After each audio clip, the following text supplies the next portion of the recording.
So without further ado, the first of the themes we're going to be looking at the consumer coming first.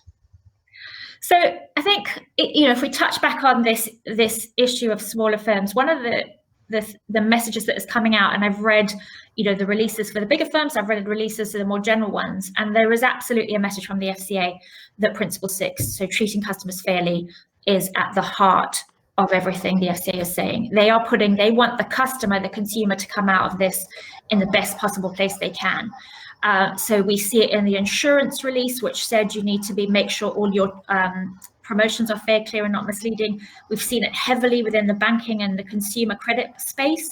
So the FCA have talked a lot about forbearance, and a lot of the firms in consumer credit are relatively small, and yet the FCA's view is definitely customer comes first, and not only in terms of how you're handling the support of those customers. So are you handling their complaints? Are you open to them? Are you answering the phone, answering queries? But are you doing everything you can to make it work for them? So as I said, in consumer credit, are you giving them the forbearance that they would expect? And we've seen a consultation paper which actually was open for 4 days on giving people a 3-month payment deferral, whether they need it or not.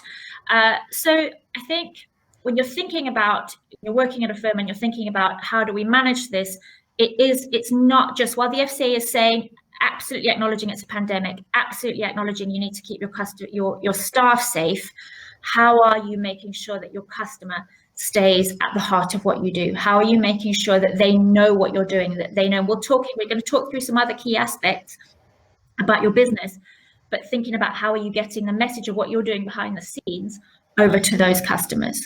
And the FCA, as I said, if they look back at this and something goes wrong, what they're going to say to you is, how did you put your customer first? How did you make this okay for your customer?